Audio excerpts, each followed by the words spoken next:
Okay, Brian here. So I live in Half Moon Bay, California, but I just got back from Ireland, and man, my fourth trip. I went with my son.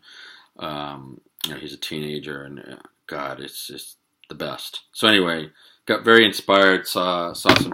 Heard some traditional music while we were there. Just loved it. Okay, I'm gonna try to keep this short and sweet. So three points: buying a whistle, holding and finger placement of a whistle, and then basic tone. So that's it. All right, buying a whistle.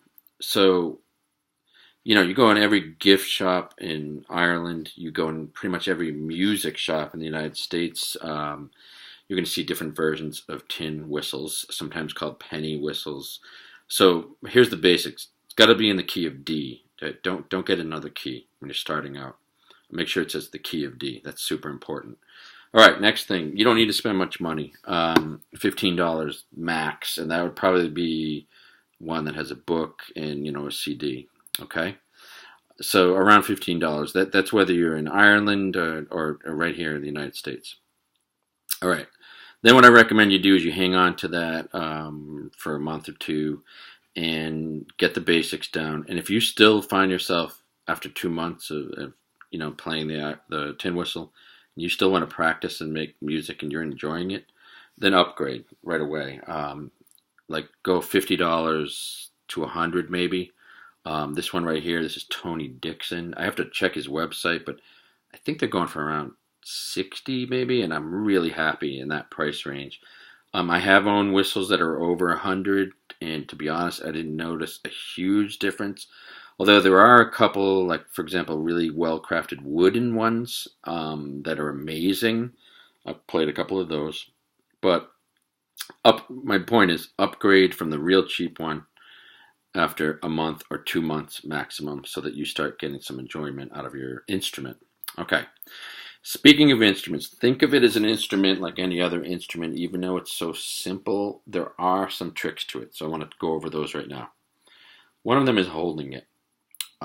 The biggest thing about Irish playing that I have learned the hard way is relax.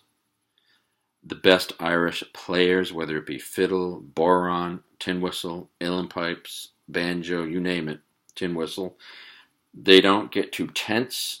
Their shoulders come down, they relax, they're enjoying it, but they're steady. So you don't want to be so relaxed that you're like this. You don't want to be too tense and holding the whistle way up here. You want to have something in between. I use my pinky to stabilize the instrument, the whistle, and my flute too, because I play flute.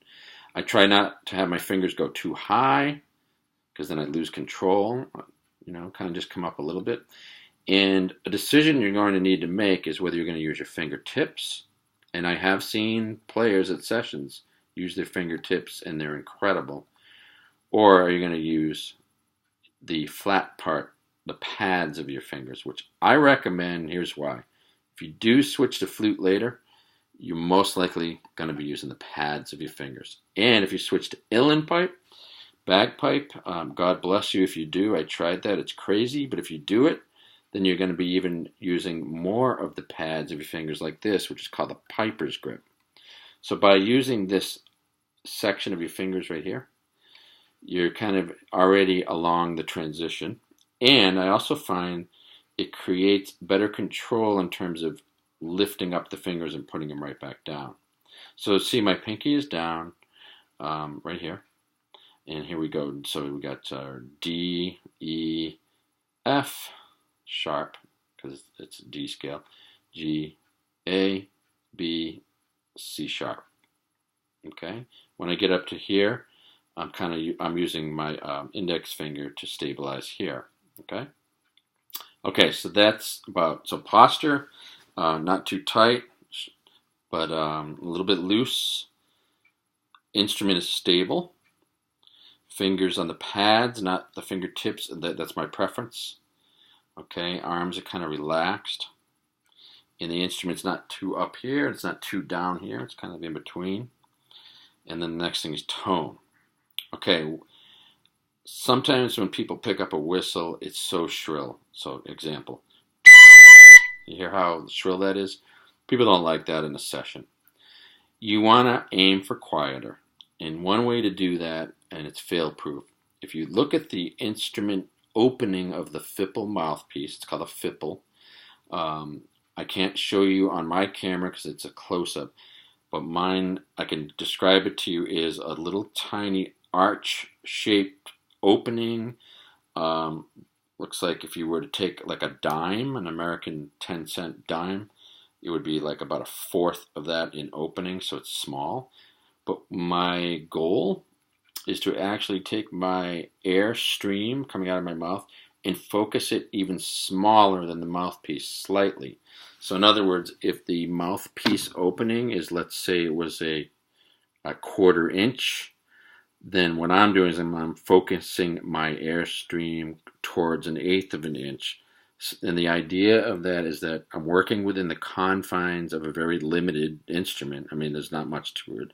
But what that does is that focuses my airstream and gives a better tone, and I'm not overblowing it. So that's how I keep that in mind, and it gives it a sweeter tone. So, for example,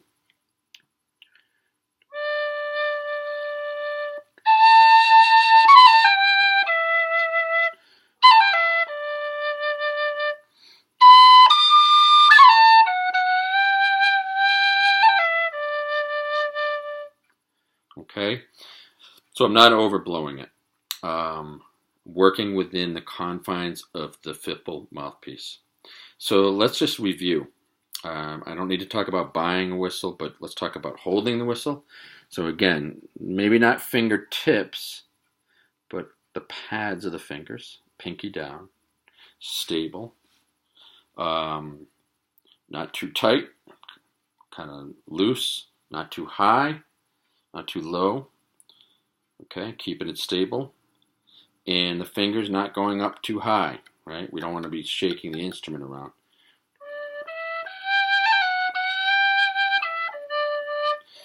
And then also reviewing the air, focused airstream, okay? And then my final piece about airstream is hitting the high register.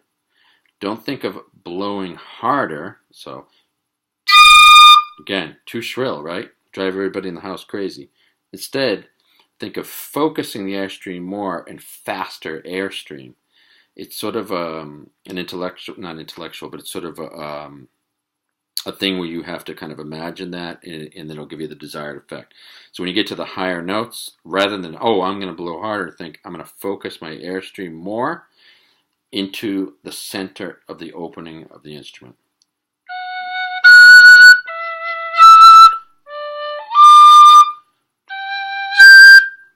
Okay, so I'll just play a piece of a tune that I love called Cup of Tea, and I'll try to use all of the things that I talked about.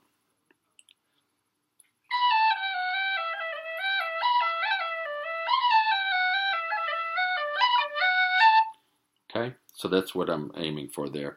Good tone, relaxed, and a focused airstream. I really hope that helps. Tin whistle is a great thing, a great instrument to learn. It opens up the whole world of Irish music. Thank you.